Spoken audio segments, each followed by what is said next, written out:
This is CTV News with Nafisa Kareem. They're just kind of saying hello, this is our new building, we can't quite go in yet, and this is how tomorrow will look. Tonight, classroom chaos. Construction hang-ups put Cedar Hill students outside for the first day of the new school year. Also ahead. You can put that money back into the team, back into safety equipment, back into training. A new home for heroes. Search and rescue teams in the Comox Valley receive a much-needed boost to their headquarters as they continue a busy season of saving lives. Plus, Adam finds out how a woman was inspired by a classic cartoon to reunite a child with his lost stuffy. Later on the Sawatsky sign-off. Good evening. Thank you for joining us. Hundreds of Saanich students are back to school, but they aren't back in class. They weren't allowed inside their school this morning because the building hadn't been granted an occupancy permit. CTV's Anna McMillan shows us teachers aren't happy they didn't get a chance to unpack their classrooms before the first day back. As parents drop off their kids for their first day of school in Saanich, inspectors are ensuring the building is safe. I actually don't know if they're going inside the school today or if that will be tomorrow. At this point in the day, an occupancy permit has yet to be granted for the new Cedar Hill Middle School. As a result, teachers are meeting their students in the field. They're just kind of saying hello, this is our new building, we can't quite go in yet, and this is how tomorrow will look. It's just 1 hour for today, and then tomorrow it's a regular class. A shortened first day is standard. What isn't? The outdoors piece. Usually those happen in the gym. The Greater Victoria Teachers Association says staff didn't get access until noon. They have to unpack classes, clean up. They're seeing things that perhaps aren't quite finished, and as well trying to locate some of their materials. So teachers are really, I'd say, frantic at this point. She expects they'll be here late tonight and early tomorrow. An additional day of preparation would have been absolutely appropriate for teachers to get those classes ready in a brand new building. Most BC students went back to school on Tuesday, but Cedar Hill's start was delayed due to a construction issue. How did you feel about that? Kind of sad because I really wanted to go to school. Just more summer. Just a little bit worried that my son's not going to wander off into a construction zone, falling in a hole somewhere or whatever. But otherwise, I think they've got it well under control. The Greater Victoria School District is declining interviews and in an email said the delay was tied to safety and accessibility. We were well informed before the newspaper articles came out. Post-inspection, the District of Saanich said the school is getting conditional occupancy, which typically means there's still work to do, but safety requirements have been met. Sounds like it's engineered to be safer, and so basically that's a great thing. I'm going to meet new friends and like a big school. I'm excited, but also a little nervous because I've never been there. The hope is that changes tomorrow, with students getting a chance to get off the field and into the classroom. Anna McMillan, CTV News, Saanich. A place to call their own. It's been the long-time dream and goal of the Comox Valley Search and Rescue Squad. And thanks to the Roofs for Rescuers campaign, that dream is now a reality. CTV's Andy Garland shows us the squad, which helps hundreds of islanders, is still looking for a little bit of yours to turn a fixer-upper into a fixture of the rescue community. 5272. 5272. Call volume for this search and rescue team are traditionally the busiest on Vancouver Island. Last year we had 76. Are you on? And today is no different for the Comox Valley Search and Rescue as they receive yet another call for help. This is a missing 10-year-old autistic child. Thankfully, this missing child was found right away. Safe and sound and returned to his family. That's the best news. The team have called this 7,100 square foot building home for nearly 30 years and have been renting since then. But that's all changed, and now they own the entire building. Paying rent cripples you. Mortgage is a lot cheaper. Comox Valley SAR says it has the highest lease costs than any of the other 77 search and rescue teams in the province. Not paying the significant lease costs so that we can put that money back into the team, back into safety equipment, back into training. For roughly a decade, they've looked at several other sites, but kept coming back to the place they're already in and familiar with because of its location. It's easy access to the river. It's easy access to the highway. It's midway for members to come in. They are now raising funds to renovate the space to make it their own, which will present challenges for their 60-plus members. We do not have a training space where everyone can be in one place at one time. Our equipment is cramped in this facility. There is no parking. Comox Valley Search and Rescue will continue their Roofs for Rescuers campaign to help turn the space into their forever home. Andy Garland, CTV News, the Comox Valley. A weekend flurry of fresh wildfires across BC has put a majority of the province under a special air quality statement. Smoke emitting from BC's 143 active wildfires has spread across much of the province, prompting a special air quality statement from Environment Canada. The national agency says numerous regions are likely to be impacted by wildfire smoke over the next 24 to 48 hours. While most of the affected areas fall within the boundaries of the mainland, smoke, haze, and a small dip in air quality are expected on Vancouver Island throughout the day and into tomorrow. So all that smoke is active and looking for a place to roost, and so we've had a cold front go through Alberta yesterday, which has kind of shunted a lot of the activity towards the southwest. And it looks to me like our models are trying to show that Vancouver Island will probably escape the worst of the smoke concentrations, although I wouldn't rule it out, depending on locally what ends up in the airshed especially from Washington State. He says the best way to track conditions is to regularly check the Air Quality Health Index online. He adds that while levels can shift quickly with wildfire smoke, simple precautions like rescheduling outdoor exercise or using an air purifier indoors can make a big difference in reducing health risks. A warning tonight about a slew of scam texts that went out recently claiming to be from ICBC. One Metro Vancouver woman says she fears someone close to her could fall for them. And as CTV's Dimitra Maragos reports, tech experts say with the rise of AI, everything should be read with skepticism. On Tuesday morning, Shauna Jimmy received this text claiming to be ICBC. It looks very professional. The issue? An unresolved traffic fine. That split second, oh, what did I do wrong? After reviewing the text again, she realized it was a scam. There's so many people out there that would fall for that. If you receive a text like this, it is a scam. Please delete it. Greg Harper, a spokesperson for ICBC, says they are aware of these fraudulent texts. We would never text our customers looking for their identity, seeking payment via links in a text. And added they're working with a cybersecurity team to report and remove fraudulent websites. It looks so real. Micah Gerbo says even tech experts like himself, the ICBC one, I just got it this morning myself, aren't safe from receiving these texts. He says some of the dead giveaways like poor grammar or misspellings in scam messages from the past aren't there anymore.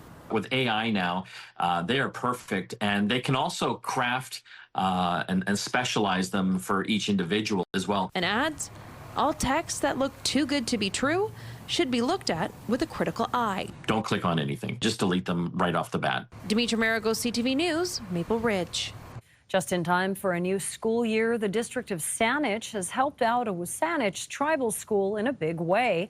The district donated 48 refurbished computers from its surplus inventory at City Hall. Those computers will be used by students in grades 7 to 12 in new computer labs at the school. Surplus, we call it. So it's the same models that we use throughout the rest of Saanich.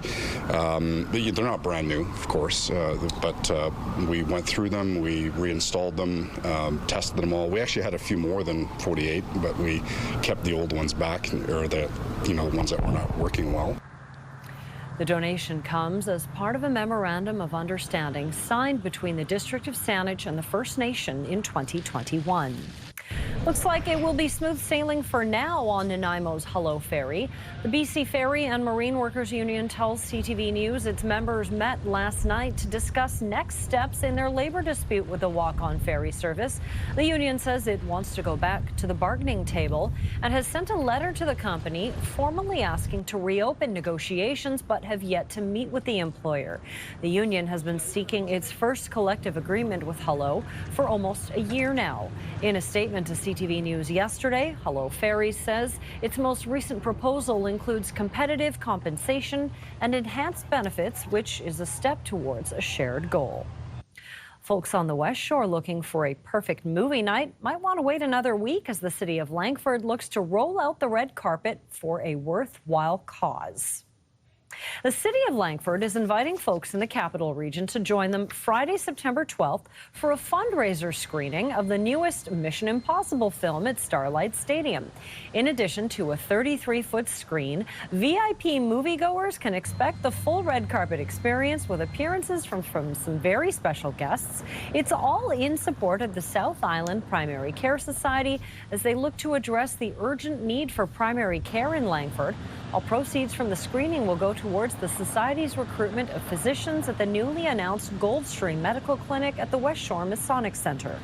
Recruitment is our biggest focus for fundraising. We're paying for immigration, the operation work that goes into hiring these new physicians, and then the space that goes into the orientation, really retaining them and giving them a strong welcoming into our community. So all the funding will go straight towards that. We're going to have special guests, including local musicians and magicians, to keep everyone entertained through the evening before we gather to watch an outdoor screening on a 33-foot screen outside. Hopefully we'll fill the stadium to the brim, bring a blanket, bring lots of cozy clothes, and have a great evening. Admission to the outdoor screening will be entirely by donation with a minimum contribution of $5 per person. Tickets and more information on the event can be found online at langford.ca. Still to come, 26 countries pledge to put troops on the ground in Ukraine after the war ends. But will Canadian soldiers be joining them? We'll bring you that story and more after the break. 20 degrees, maybe a touch of that haze we've been talking about. Josh will be back after the break with the full forecast. CTV weather brought to you by Expedia Cruises, customizing dream vacations with unbelievable value. Call or learn more at expediacruises.ca. West Shore youth, looking for a fun spot to hang out? Youth nights are here. Skating, art, swims, and a place to chill. Staff-led and supervised for a safe, inclusive vibe. Check out WSPR.ca for more info.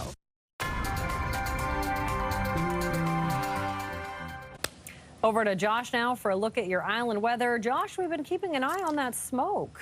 Yeah, air quality not bad through the course of the day today. I think it may get a little bit worse as we head through tomorrow, especially from Victoria north. We'll show you the smoke forecast in a second. Temperatures around 20 in Victoria today, but look at mid to high 20s for Nanaimo and Port Alberni, close to 30 in Port Alberni this afternoon. You do have some scattered showers that have been grazing parts of the west coast, tied up with that area of low pressure. That's also expected to draw some of the thicker smoke here in the dark red zones. That's the worst of the smoke. Some of that should get drawn back. But you can see in Victoria today, low air quality health index readings. As conditions not quite as bad as we had anticipated. Watch what happens, though, as we head through the overnight period and into tomorrow morning. This is about 10 a.m. tomorrow. You can see some of these green zones and then the oranges and pinks where you have the thicker smoke. So from Comox down through Port Alberni to Nanaimo, all the way towards Victoria, I think we probably get into at least a moderate risk on the air quality health index. I think that likely lingers right through the day Friday and possibly into Saturday morning as well.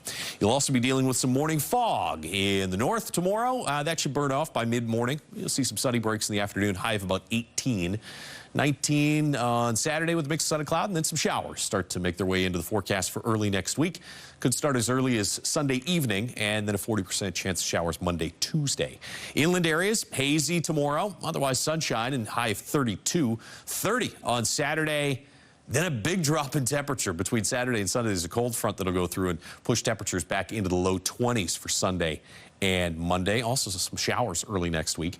Out on the west coast, highs of about 19 with a mix of sun and cloud for Friday and Saturday. Slight chance of scattered showers on Sunday. A little better chance for some rain Monday, Tuesday of next week. In Comox, a little hazy, as we said, probably a moderate, maybe at times high risk on the air quality health index. Temperatures will be well above average, though. 21's the average daytime high. Should get to 27 Friday and Saturday, closer to average with that chance of showers Sunday, Monday, Tuesday of next week. In Nanaimo, again, hazy conditions tomorrow, high of 28, 27 on Saturday, and then a cool down. back into the low 20s on Sunday, right around average, it looks like, for early next week. In Victoria, 13 degrees tomorrow morning, on our way to a high of about 23 or 24. A moderate risk for air quality as we'll get some of that wildfire smoke drawn in from the southeast. 23 on Saturday, and then a chance of showers in 19 to close the weekend. CTV Weather is brought to you by Expedia Cruises for air, land, and sea vacations. Thanks, Josh. Prime Minister Mark Carney took part in a call with EU leaders to discuss the future of Ukraine. More than 24 countries have pledged to put boots on the ground if Russia's invasion comes to an end. CTV's Mike LeCouture now on whether that could include Canadian troops. In a press conference after the meeting, French President Emmanuel Macron said 26 countries are ready to send troops to Ukraine or provide support over land, sea, or air. Now, Canada's commitment remains unclear. In a readout following the meeting, Prime Minister Mark Carney affirmed a willingness to deploy direct and scalable military assistance in support of upholding a ceasefire and lasting peace. A spokesperson for Defense Minister David McGuinty wouldn't elaborate if that means Canadian boots on the ground. Macron did stress that international troops would not be sent to the front lines. The French president also said he has no doubt the U.S. will help provide security guarantees, but details are still being finalized. Now, it's important to note the plan for a reassurance force would only become a reality following a ceasefire. Meantime, Russia continues to send troops into Ukraine. Mike LeCouture, CTV News, Ottawa. The Prime Minister and his cabinet met in Toronto for a second day as they prepare for Parliament's return. So far, we're getting a glimpse of what the fall budget could look like. This as Carney confirms he had a high-stakes call with Donald Trump earlier this week. Carney says the two leaders spoke at length on a range of issues, describing it as a good conversation. Cabinet was supposed to hear from American right-wing policy analyst Kevin Roberts today, but the PMO now says Roberts will no longer be taking part. As for the October budget, it's expected to be both an austerity plan and one that will ramp up investments to boost the economy.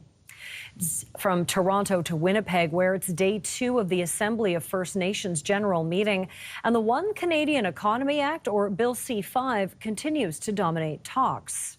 The way the act was introduced has caused concern for many chiefs. This assembly is an opportunity for chiefs to deliberate and to provide direction moving forward. Bill C-5 essentially gives the government the power to fast-track major infrastructure projects without consultation.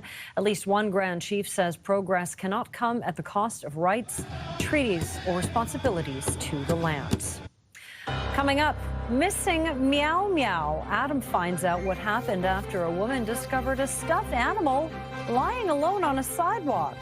Next on the Sawatsky Sign-Off. I'm Al Ferry. It's the Great Grocery Giveaway. ATs, how would you like to win a $2,000 smile card from Thrifty Foods? Watch CTV News first at 4:30 for your chance to win. For more info, visit ctvnewsvi.ca.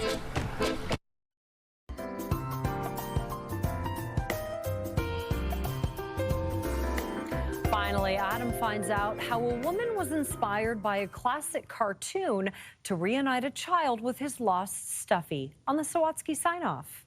So yeah, it was just about right here. Alyssa Hamlet was walking home when she saw him lying on the sidewalk. People were stepping over him. A plushie, all alone. Like belly up. He looked so done with life. So Alyssa picked him up. And it wasn't super dirty. It just looked really well loved. And whoever loved it so well would be missing it too much. So Alyssa placed him at eye level for a while before committing to do all she could to reconnect the plushie with his person. I was like, I'm going to take responsibility of him. So Alyssa took him home and posted lost plushie posters online after giving the cat a bubble bath. Toy Story totally brainwashed me a little bit because I see a toy and I feel like it has feelings. Movies like Toy Story also inspired Alyssa to grow up to bring inanimate objects to life as an animation artist. So every day she posted new pictures of the plushie, from the feline looking forlorn to being comforted by a real cat, until a week later she received a message from a mom. And she's like, oh my God, that's my 3-year-old. The cat had fallen out of her son's stroller, and no one noticed until it was too late. And although the mom had tried to replace it with a new one, it just couldn't compare to his one and only Meow Meow. I knew it was love. I knew it was a little kid's love stuffy. So they arranged to meet right away. And after tying a bow around the plushie's neck, Alyssa traveled across town and waited at a coffee shop to reunite a boy with his best friend. Oh my gosh, hi! Oh, hi, buddy! There's your cat! He grabbed it and he was like hugging it, and he showed his mom. And although his mom said she couldn't be more thankful and the boy offered her his cookie, Alyssa could see from his face all her effort was worth it. I feel like a lot of people say not my business or not my monkeys, not my circus, you know, kind of thing. But you can make it your business. And you don't need to be an animator to transform tears into grateful smiles. Adam Sawatsky, CTV News, Vancouver. That smile makes it worth it. That is it for CTV News Vancouver Island. Thank you so much for joining us. Good night.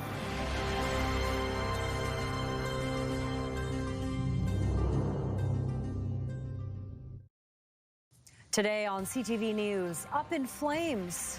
We had trucks going through that fire, and it's a scary thing for our drivers and the public to navigate. A highway shut down amid a spike in wildfire activity, fueled by high temperatures and lightning. Also tonight. Make no mistake about it, April the 26th was the darkest day in the history of Vancouver. 4 months after 11 people were killed at the Lapu Lapu Festival, how the mayor and police say they're making the city safer. And we shouldn't be surprised with the amount of scams that are out there, but it still takes you by surprise. a sneaky surprise from fraudsters sending out text messages with phony ticket notices from ICBC. How to spot the scam.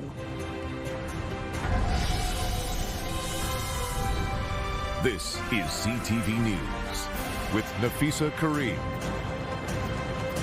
Good evening and thank you for joining us. The Coquihalla Highway remains closed because of an out-of-control wildfire. It's exploded in size and is now burning on both sides of the highway. CTV's Kevin Chirac has more on the challenges crews face and the impact on BC's trucking agency. Like I'm going into this dark hole. Like special effects from a movie, the Coquihalla turning into a highway to hell. The driver who captured this video told CTV News you could feel the intense heat.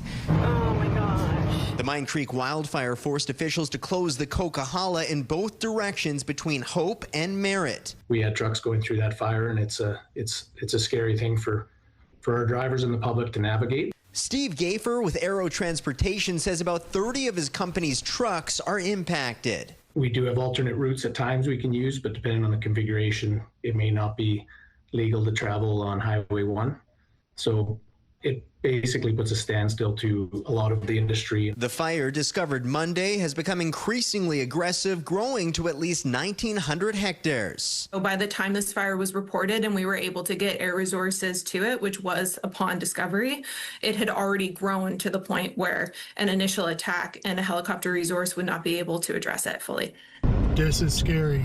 The BC Wildfire Service says unseasonably warm weather, strong winds, and steep terrain are making the fire tough to fight. Additionally, there isn't a whole lot of access as far as roads go because of bridge washouts from previous floods. Dozens of properties are under evacuation alert, one home under an order. Drivers are advised to use Highway 1 or 3 as alternatives. Gafer argues better forestry management could have prevented this. It's near impossible to put them out at this point. So we have to be more proactive in my mind from a policy perspective. The fire is believed to be lightning caused. Kevin Chirac, CTV News.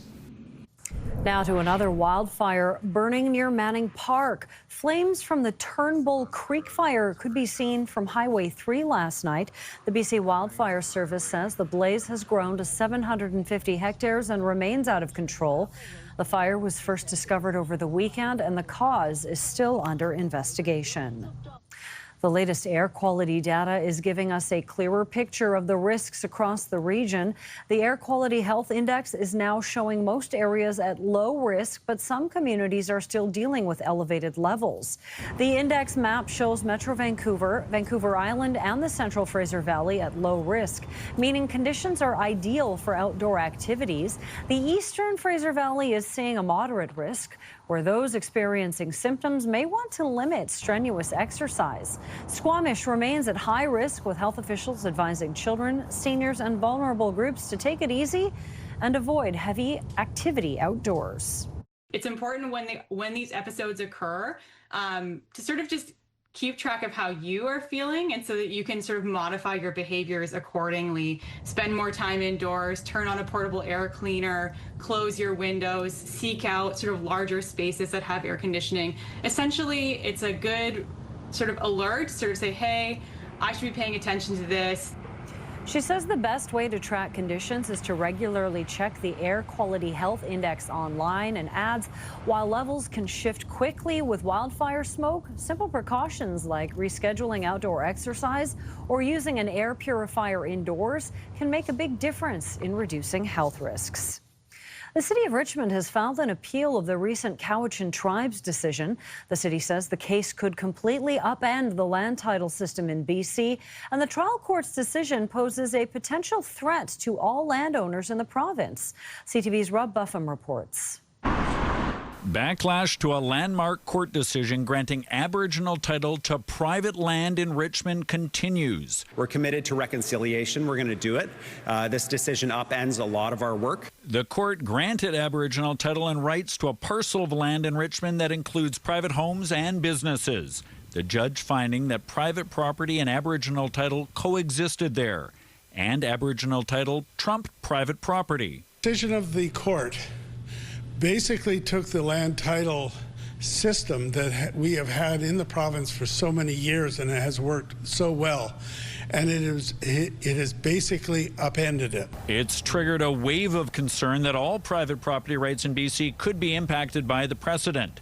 The City of Richmond, one of 6 defendants, confirmed Thursday it has filed an appeal. This could impact almost every freehold interest in the province. The opposition BC Conservatives are pushing for a reference question to the Supreme Court of Canada to provide certainty on whether private rights and Aboriginal title can coexist, and if so, what that means for private landowners. It will take years, even with an expedited process, to go through an appeals court and ultimately to the Supreme Court of Canada.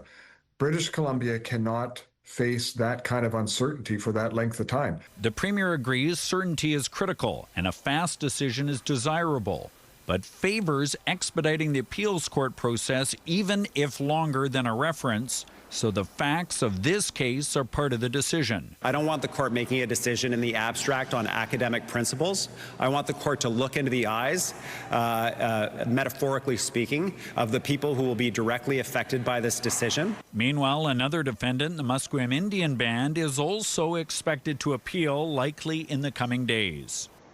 Rob joins us now from Victoria. Rob, how long can we expect the appeal process here to take?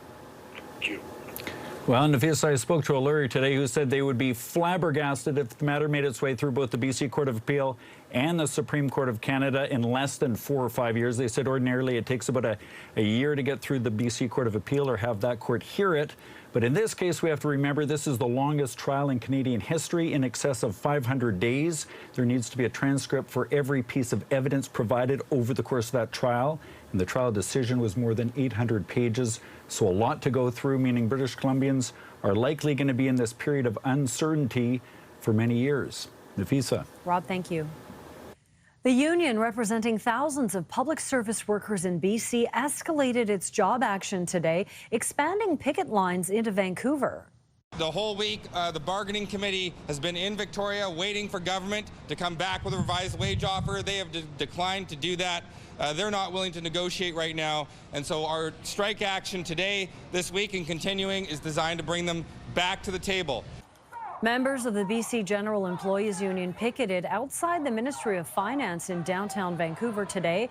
The union says they are waiting for the province to put forward a wage proposal that meaningfully addresses the affordability crisis. Speaking with the media today, Premier David Eby said they are committed to making a deal that is both fair to workers as well as protective of taxpayers. After the break, lessons learned in the wake of a horrific tragedy. All the right steps were taken, including multiple reviews, site walks, and coordination with first responders. What's in the final report into what's being called the darkest day in Vancouver history, and the new plea to senior levels of government to tackle the mental health crisis? Welcome back. The federal Conservative leader has an unlikely ally in his push to have the temporary foreign workers program scrapped. BC's NDP Premier David Eby came out firing at the program during an event in Surrey today, saying it's leading to more visits to food banks and homeless shelters and poor job prospects for young people. CTV's Shannon Patterson has the story.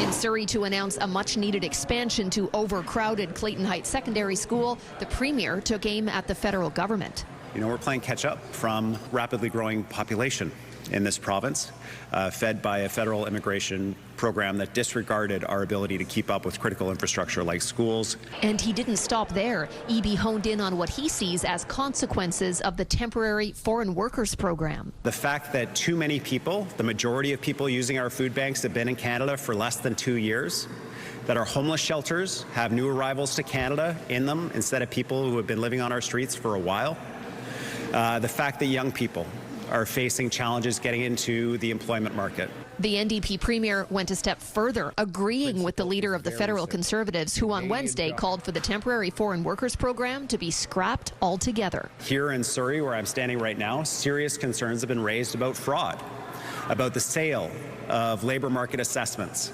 by individuals here in Surrey that have gone on unaddressed and unpoliced. That program needs to be either reformed significantly or cancelled. I'm very disappointed in the Premier's misguided comments. They couldn't be further from the truth. The Canadian Federation of Independent Business disputes Eby's claims of widespread fraud in the program, or that temporary foreign workers are flocking to food banks and homeless shelters. I didn't hear much that reflected reality in the Premier's statements today. I was surprised, especially because over a year ago, the Premier promised a reset of his relationship with the business community. The CFIB argues some BC businesses would likely go under without the program. I've heard from, for example, hospitality businesses in rural and remote communities like Lillooet, who rely on this program to keep their doors open because they can't find anyone else willing to do the work. Ultimately, it's not up to Eby to keep or scrap the federal program.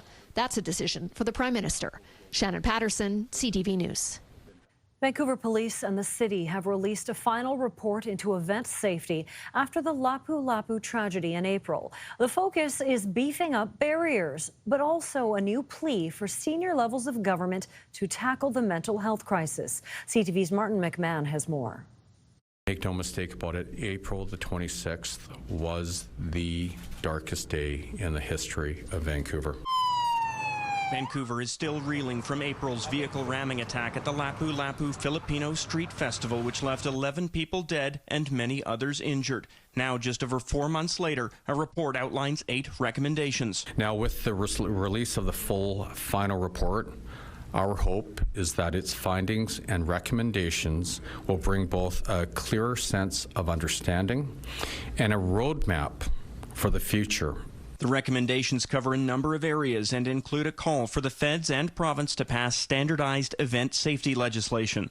When you standardize public safety events, you create a basement or a platform where, you know, the bar is set higher. It's consistent across the province.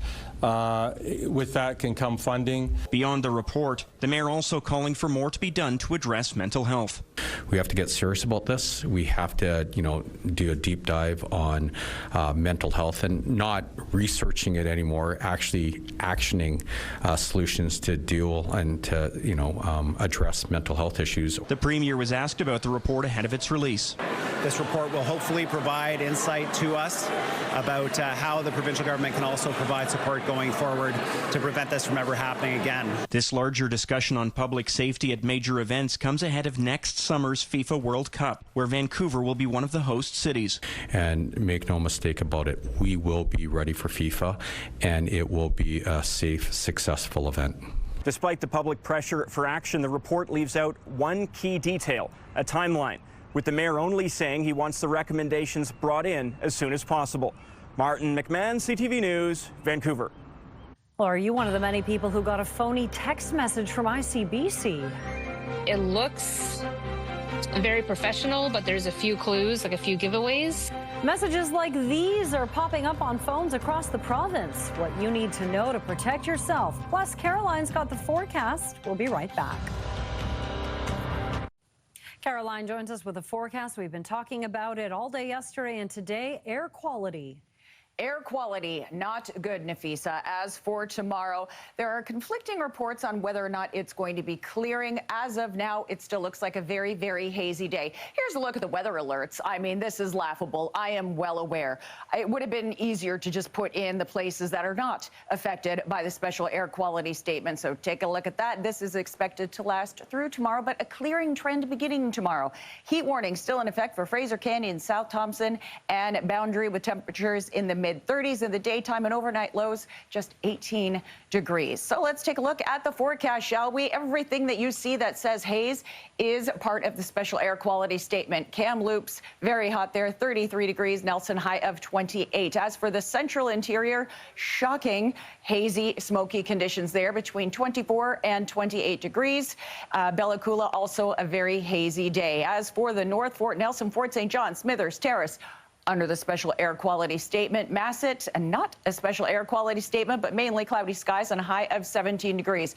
Port Hardy, mainly cloudy and 18 degrees. Campbell River, Comox, there will be some haze, but no smoke. The island is actually exempt from the special air quality statement. Lucky ducks, all of you. Gulf Islands, Victoria, mix of sun and cloud and a high of 21 degrees. As for the Sunshine Coast, yes, special air quality statement in effect. Powell River and Seashell will see some hazy skies, as will the sea to sky. Whistler, high of 28 degrees. For the lower mainland, we're going to see a high of 23 degrees. Yes, the smoky skies will still be in effect for this region.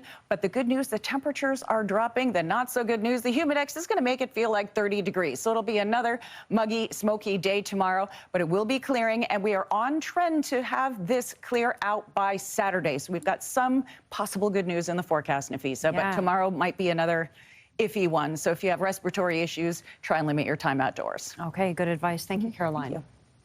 Well, a warning tonight about a slew of scam texts that claim to be from ICBC. One Metro Vancouver woman says she fears someone close to her might fall for them. And as CTV's Dimitra Maragos reports, tech experts say with the rise of AI, everything should be read with skepticism. On Tuesday morning, Shauna Jimmy received this text claiming to be ICBC. It looks very professional. The issue? An unresolved traffic fine. That split second, oh, what did I do wrong? After reviewing the text again, she realized it was a scam. There's so many people out there that would fall for that. If you receive a text like this, it is a scam. Please delete it. Greg Harper, a spokesperson for ICBC, says they are aware of these fraudulent texts. We would never text our customers looking for their identity, seeking payment via links in a text. And added they're working with a cybersecurity team to report and remove fraudulent websites. It looks so real. Micah Gerbo says even tech experts like himself, The ICBC one, I just got it this morning myself, aren't safe from receiving these texts. He says some of the dead giveaways like poor grammar or misspellings in scam messages from the past aren't there anymore. With AI now, they are perfect, and they can also craft and specialize them for each individual as well. And adds, all texts that look too good to be true should be looked at with a critical eye. Don't click on anything. Just delete them right off the bat. Dimitra Maragos, CTV News, Maple Ridge. It's a little bit country and a little bit rock and roll. We've got our concert countdown coming up. Plus, we detained Chuck E. Cheese. Not what you want to see at your kid's birthday party. We'll show you why Chuck E. Cheese found himself on the wrong side of the law.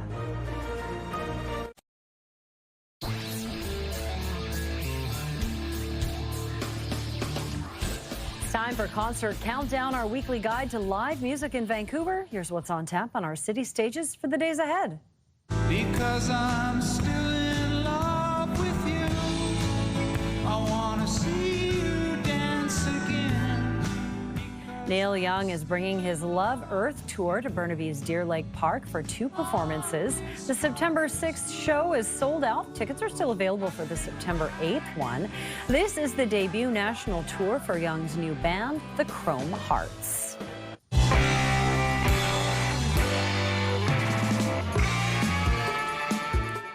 The instrumental jazz trio Bad Bad Not Good is performing at Malkin Bowl on Saturday. The Toronto-based ensemble is known for blending the genres of jazz, hip-hop, and electronic music. Since their last show in Vancouver in 2023, the Grammy-winning group has released their 7th studio album, Mid-Spiral. Well, it was Saturday night last time I checked. Overdraft on the card, but I ain't gonna stress, not at all. Country superstar Keith Urban is bringing his High and Alive world tour to Rogers Arena on Wednesday, September 10th. The 4-time Grammy winner hasn't been on the road since 2022. This tour will showcase tracks from his 11th album, High, and include performances by Chase Matthews, Alana Springsteen, and Carly Stott Collins. We've got some Florida news now. An arrest video is going viral after a well-known children's restaurant mascot was taken away in handcuffs, plus a pair of escaped kangaroos forced responders to hop to it. Here's CNN's Jeremy Roth with Take a Look at This. Watch police pluck a Chuck E. Cheese mascot from the restaurant following allegations the man in the mouse mask may have committed credit card fraud. We detained Chuck E. Cheese. Newly released body cam video shows officers arriving at this Tallahassee area Chuck E. Cheese after police said the man working as the restaurant's mascot was ID'd on camera as a suspect in an alleged credit card theft and fraud case. Officers moved into the crowded eatery, detained and escorted the man outside, still in costume, and now in handcuffs. Police say the alleged stolen card was found in the suspect's pocket during the arrest. He was later booked into the Leon County Jail and released on bond. From cops and mice to cops and kangaroos. Police and fire officials in Waco, Texas responded after a pair of kangaroos got loose from a local wildlife rescue and did what they could to secure the surreal scene while the rescuers' founder literally grabbed the situation by the tail. KXXV reports officers were definitely taken aback by a call that was anything but ordinary and forced them to hop to it. I was in complete and utter shock. No one thought it was real. Finally, one last caught-on-camera moment was a camera caught in the clutches of a curious carnivore. Video shared by the Oregon Zoo shows a Snoopy lion finding a hidden camera and playing around with it like a chew toy. Zoo officials say the camera was equipped with a protective casing designed to deal with this sort of playful predator predicament, so the lion was free to do its worst, while the rest of the pride looked on with pride. For Take a Look at This, I'm Jeremy Roth. I'm still stuck on Florida man gets arrested in Chuck E. Cheese costume. I can't focus on anything else. I actually had my 8th birthday party at a Chuck E. Cheese, and if that had happened during my birthday party, I think my mom would have been very upset. Mom would have had words with Charles E. Cheese, I tell you. Wow. Here's our scenic snapshot. I have nothing else to say. It's a smoky day. Thank you for sending this in. If you want your photo featured, email us, scenicsnapshot@ctv.ca. All right. Thank you so much for joining us. Have a wonderful evening.